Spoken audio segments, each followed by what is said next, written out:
All right, let's do this. Hey guys, what's up? It's me, Lori, and today I have a guest who actually goes back to my days in high school. This is Adam. He is one of my oldest friends, and I brought him on the show because he actually has a super interesting story of sort of following a corporate career path and then coming out of it and building a successful business. Before you guys listen to the interview, you might want to check out this video that I did for him showing off some of the work that he does in his company. And probably most interestingly to anyone, no matter what sort of industry you're in, is he's going to share some tips about how you can get started in an industry or in a really sort of scary, unknown, entrepreneurial effort without necessarily the experience that you traditionally think you need, or maybe necessarily the capital that you think you need, and that's going to be really valuable for anyone on any endeavor. Adam, can you maybe introduce yourself a little first and tell us about what you're doing right now? Yeah, absolutely. My name is Adam Lee. Currently, I'm the CEO of 360 Interior Concept. It is a contracting / design based company, predominantly service most of New York City, and we do a lot of construction, renovations, interior design work. What did you start out doing? In my closest circle, the parents always wanted the kids to either be, lawyers or doctors or, Wall Street finance or accounting, something that had, more of the stability and the prestige in that career path. So it was almost, somewhat kind of not programmed. I wouldn't say my mom or my dad programmed me to be in finance, but they said, hey, this is a safe route. This is where, you'll study hard in school, you'll go to a good college, you'll graduate with a degree, and, these big companies will take you on and you'll have a path where, it's secure. It's secure, right? And these are coming from immigrant families, immigrant parents who came to America to pave a better, opportunity for their children. And, thank you, Mom and Dad, for that. And doesn't hurt that we grew up in the era of Wall Street, the movie. You know what I'm saying? Yeah, exactly. Yeah. I mean, there's a lot of glamour in finance. When I went to college, I picked finance and economics was my major. And when I came out, I decided, hey, why not? Let's go for one of the big banks. And my first job that I landed was at Morgan Stanley. Corporate America was cool, at first, because, again, with the whole glamour and everything. And I felt like, hey, you know what?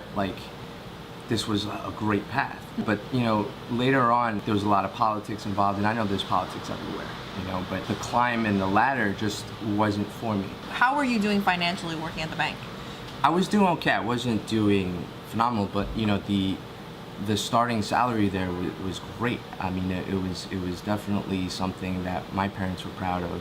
But it wasn't really about the financial aspect of it. It was more about, all right, well, what am I going to do for the next 40 years of my life? I was impatient. I was young. I was trying to force something that wasn't there, and more importantly, I was trying to force something that I felt like society wanted me to do. This is the right path. You're at Morgan Stanley. This is what you should be doing. But another side of me wanted to fight that and say, well, what if it's not? What if safe isn't what I want? I was 25 or 24 at the time, and I was working there for 2.5 years already, and I started to reach out to a couple of my friends. They started a business selling just, home improvement materials. So it actually just started from selling toilet bowls, as crazy as that sounds. Really? I remember my partner now, Andrew and Ben, they called me up one stormy blizzard evening. It was at least 14 inches of snow on the ground, and there was a container coming from China full of toilet bowls. Okay. And they had asked one of their friends who had a warehouse in Flushing, Queens, if they can store some of their toilet bowls. And I remember the container was stuck because there was so much snow, and we had to carry literally down the block, toilet bowl by toilet bowl into the warehouse. And yeah. It was the craziest thing, because by the time we carried it and we opened up the boxes, we realized that 60% of the toilet bowls were damaged. Really? Yeah, it was crazy. Yeah. So it was a very humble and rough beginning for those guys, and they were doing it on their own. And I reached out to them saying, hey, what are you guys doing? And Andrew and Ben and I we've always been into cars and stuff. Like, so they basically said, what's the point of hooking up a car that's going to depreciate? But if you hook up a house, it increases its value. And, it's all mingled with real estate and building wealth and things of that. And we want to get into just selling these materials. And I was like, that's interesting.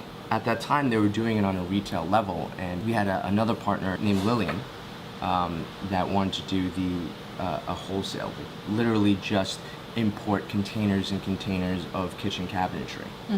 And she had pitched me the idea and wanted me to partner with her. And Andrew and Ben would run tandem on the retail side. That's how it kind of started. And I was doing that on the weekends while still working at Morgan Stanley. And eventually I said, all right, let me build something with these guys and see if it goes anywhere. And when I'm ready, I'm gonna leave. And I'm gonna pursue this because I'm in my 20s, right? Like, I gotta take the risk now. Was it hard to quit your job? Yes and no. It was hard because the folks that I worked with there, it was really like family. But, again, with the politics there, I was also forced in a position where I was leading a team and there's some movements and restructuring going on, and I was really flustered and stressed out, and at the same time I was impatient about my career path. It made it a little bit easier for me. I was working on the weekends, hustling 7 days a week and preparing and setting up for this business. I was probably 6 to 7 months in, and I had that kind of, as a backup plan. I wasn't ready to leave right away because I wasn't sure if I was able to, make a jump in and survive at the time, right? I had a mortgage and bills to pay, and it was about practicality. I feel like a lot of people who may be stuck in something that they're doing right now and they're not entirely happy and they do have these ambitions to do other things and follow their passion, it's hard because practicality comes first. If you can't pay your bills and you can't responsibly take care of yourself in that way and you're making a big jump, it makes it a lot harder to focus on that, focus on what you're trying to build, especially for a startup business. I was lucky in that sense that I was doing it in tandem, which was a strategic play on my end to kind of set that up. So once that whole situation unfolded, I literally went to my boss and I said, hey, Rick, I gotta go.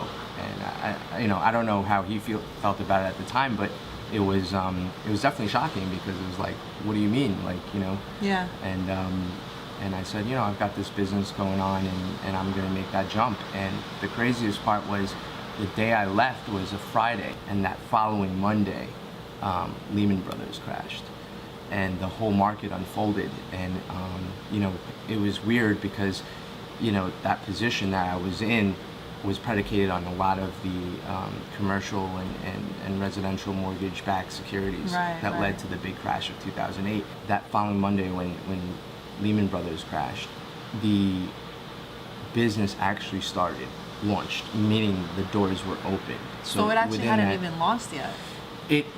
It was not launched because there was a lot of preparation involved.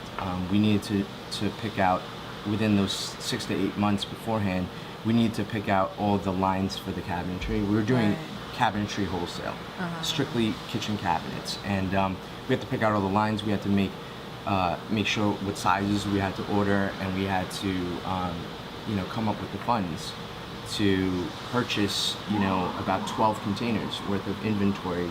So did you find investors, or what did you do? We had one investor, another person who's an integral part of my career path, Jack Wu. He owns a private equity hedge fund. He funded most of the project to allow us to kind of start, and he was like a silent investor. It's still a big leap because you didn't have revenue yet when you quit.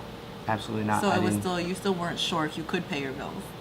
Well, no, we had enough investment that we had a very base salary, but the base salary was just enough, like, to eat and live. Like, if you wanted to go out and watch a movie, there was no funds for that.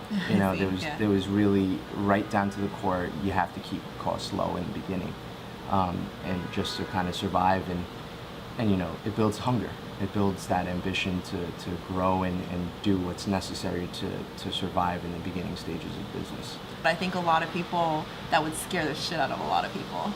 But on the same token, it also, I think, it's important to note because you hear a lot of stories about entrepreneurs all the time, and it's always like, well, just do what you believe and quit your job and invest in yourself. And it's scary when you have nothing. I mean, what a lot of these people don't tell you is like they have backing either from their parents or, you know, you networked, you know, you had a network of people, you had an investor, but a lot of folks, like, you know, they sort of are born into a network, you know what I'm saying? And when you have that, then you have security. You know you're never going to starve. You know you're always going to have a place to live. But when you don't have that, it's hard. Yeah, absolutely. That's definitely something that, you know, a lot of people don't talk about. And to talk about, go follow your ambitions and your passions without the practicality part of it, it's nonsense. It's all fluff. It's funny that you mentioned like people, some people do have that luck where they're born into a network or they have funding from their parents who did that. You know, all the people that I mentioned, all the partners, you know, one thing that I'm proud of is there was no parental money involved at all. This was strictly off of self-made money. Lillian had a couple of, nail salons. She was a hustler, very young age. By 18, she had 3 nail salons. You know, Jack, you know, he started his trading career by making the right investments in the market, but you know his crazy story is that he literally took out like 30 grand from his credit card and incurred like ridiculous charges, and you know he made the right moves and took that huge risk, and he had nothing, and he built an empire doing that. Like my parents, you know, my mom worked at a bank. She did fairly well. My father was an electronic engineer. He did okay, but we weren't by any means well off. And at that time, I wasn't about to ask my parents for, you know, funding on something. Like I just felt like, you know, already they were like, "Are you sure you want to quit this job?" And I was like, "Yeah," you know. And thank God, my parents are super supportive. You know, they didn't give me money to start the business, but they said, "All right, if you need to, you know, do anything, rent out your apartment and come home and live, and we'll feed you, and you know, do what you gotta do from that's there." a nice little bit of insurance to have. Yeah, you know? no, absolutely, and like I said, without that type of backing, it would have been a lot more difficult. So I'm definitely not gonna say, hey, you know, we did it all by ourselves. Like, no, there's a lot of people involved, a lot of support. Actually, I think it's interesting you told your friend's story about the credit card because, you know, of course, like anyone who looks into personal finance will always, like people always tell you like credit card debt is the worst debt to have and all this other stuff. But without capital, you're nothing. You can't 0 times a million is still 0, right? I mean, credit card risk is a huge risk, and you should not. I don't encourage people to go out willy-nilly and take out $30,000 on their credit card. But sometimes, like, if that's all you got, you know what I'm saying? Like, your investment needs to come from somewhere. Yes, and it could have went a completely different way. But I agree to a certain extent. I don't think that money is the end-all be-all to starting. You don't need to necessarily have money. I mean, bartering to me is a very interesting system because, you know what, when you do have nothing, at the end of the day, it's very easy to say, oh, well, I can't achieve this, or I can't make that jump like Adam did, or you know, so-and-so did to create my own business, because, you know, I don't have that, and I don't have the practicality. But what you do have when you're young, or not even when you're young, when you have nothing, but you have this ambition or this fire and this passion, the drive to want to do that, you have time. You have time and you have resources. The most successful people are resourceful people. So you may not have the money, but you, like, let's say, for example, like, you know, I really needed to promote my company, but I didn't have the funds to do that in starting out. Like, we would barter. Like, where I have some type of service, I would barter with you. I'd be like, Lori, let me help you build your closet, and can you help me shoot a video? I think, put another way, it's kind of like no one actually starts with 0. No one's literally at 0 because things that you can do, no matter how little that is, that's worth something, right? Yes. So you just have to learn how to leverage that. Exactly. But again, one of the things that I feel like is drastically undervalued is patience. You know, you really need to put in the work. There's no shortcut to doing anything. You really need to put in the work, list it out, and at the same time promote yourself. How did you enter this business? And did you have for example, like all the skills one would traditionally think you needed, or all the capital you would need to become a partner in a company like this? Yep.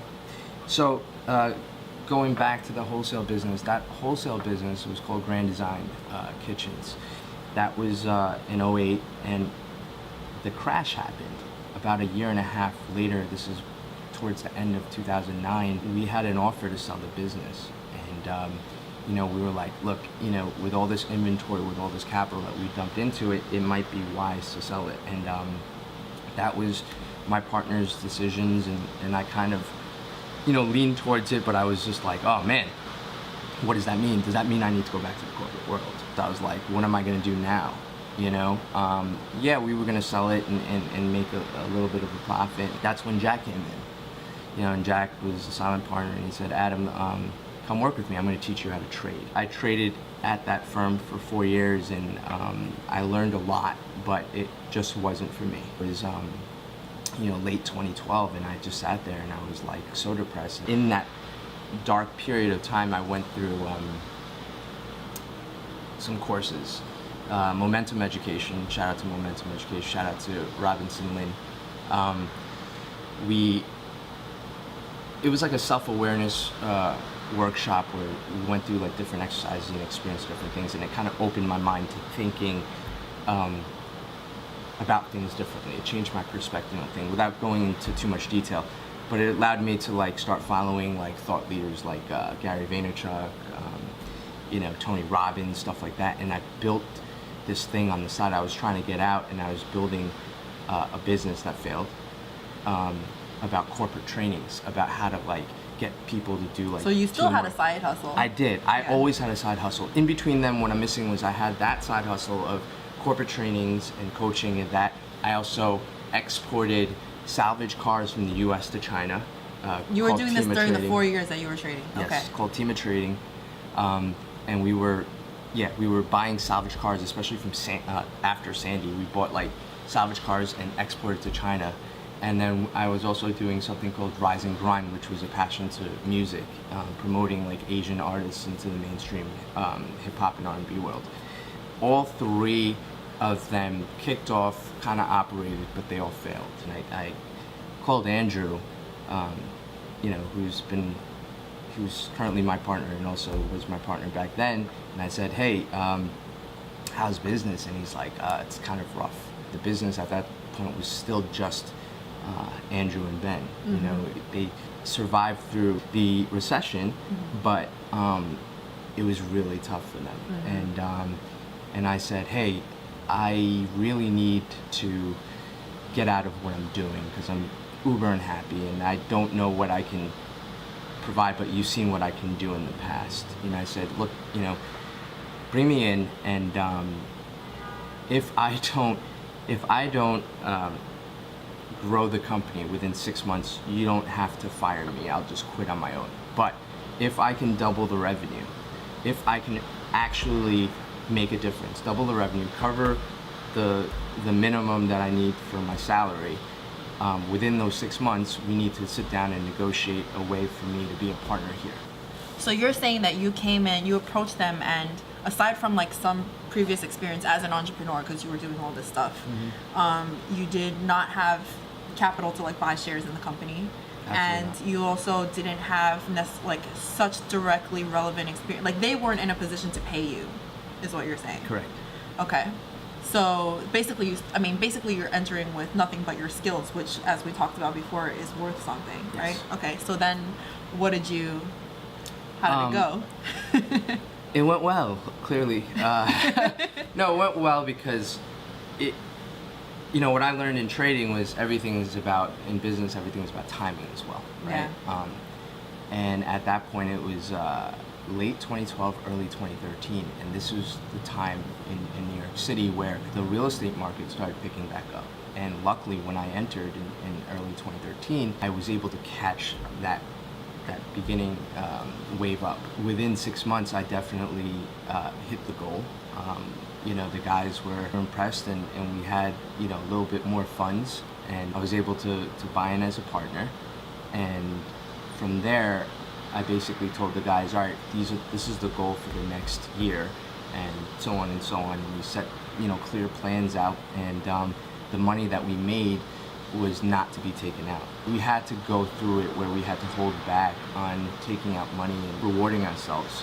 Instead, we started to grow the company in numbers. We only had 3 of us at the time, and by the end of 2014, we had, over 30 people. So in a span of like less than 4 years, you've gone from just being like a retail, like selling, the stuff that we see here, to acquiring businesses, doing commercial contracts, entire gut renovations of buildings, right? Do you consider yourself a success? Well, let's put it this way. I consider myself a success in the sense that I'm generally happy and always confident about where I'm going, and like very optimistic about the future of this company and the future of our careers and the future of the well-being of the people around us. But most importantly, I think I'm just very grateful for the people who are around me. I'm surrounded by people who are just similar to me, but different skill sets, same vision, and we're driving for more experience. We're hungry for more experience. We're hungry for more different variables of this industry, and we just really enjoy each other's company, and we really enjoy what we do. That's a rare thing, I think. Cool. So is there a way that people can reach out to you through social media or follow you if they want, after seeing this? Yeah, absolutely. I mean, you could visit our website at www.360interiorconcept.com. Instagram, it's 360 Interior Concept. Snapchat, Adam360. Actually, I think your Snapchat is the most fun to follow personally, and I will make sure there's the Snapchat code for everybody. But cool. Thanks. Great. Thank you.